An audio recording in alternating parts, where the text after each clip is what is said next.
ရေနွေးချမ်းကိုဖျက်ချင်းမှတောက်ရင်အကျိုးအာနိသင်အရှိဆုံးလေကျွန်တော်တို့မြန်မာလူကြီးတွေဟာထမင်းစားပြီးရင်ရေနွေးချမ်းလေးတစ်ခွက်လောက်တောက်လိရှိကြပါတယ်ရေနွေးချမ်းအခါးရီတောက်တာဟာကျန်းမာရေးအတွက်ကောင်းမွန်တယ်ဆိုတာမှန်ပေမဲ့တချို့အချိန်တွေမှာတောက်လိုက်တဲ့ရေနွေးချမ်းကခန္ဓာကိုယ်ကိုဆေးဖက်ဝင်စေပြီးတချို့အချိန်တွေမှာတောက်မိရင်တော့အစာကြေစနစ်ကိုဖျက်ဆီးပစ်တတ်ပါတယ်ဒါဆိုရေနွေးချမ်းကိုဘယ်အချိန်တွေမှာတောက်ရင်အသင့်တော်ဆုံးဖန်မလဲဆိုတာတူတူကြည့်လိုက်ရအောင်တစ်မနက်ခင်းအိယာနိုးပြီးတနာလီအကြာမှာအိယာနိုးချင်းမှာတော့ရေရိုးရိုးကိုသာအဝတောက်ပေးတာကအကောင်းဆုံးပါနှစ်အစာစားပြီးနောက်အနည်းဆုံးမိနစ်30မှတနာလီအကြာ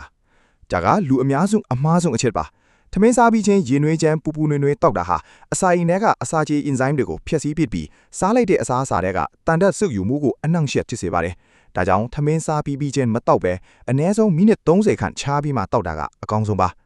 ၃ကိုလက်လှူရှားမှုမလုပ်ခင်နဲ့လုပ်ပြီးနောက်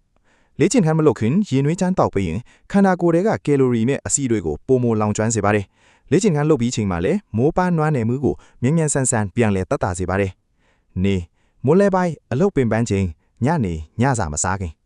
မိုးလဲညနေပိုင်းတွေမှာလူကပင်ပန်းပြီးငိုက်မြဲလာတတ်ပါတယ်အဲ့ဒီအချိန်မှာကော်ဖီအပြင်းစားတွေတောက်မဲ့အစားရေနွေးချမ်းလေးတောက်ပြီးရင်စိတ်အပန်းပြေစေပြီးအာယုံစူးစိုက်မှုကိုပြန်လည်ကောင်းမွန်စေပါတယ်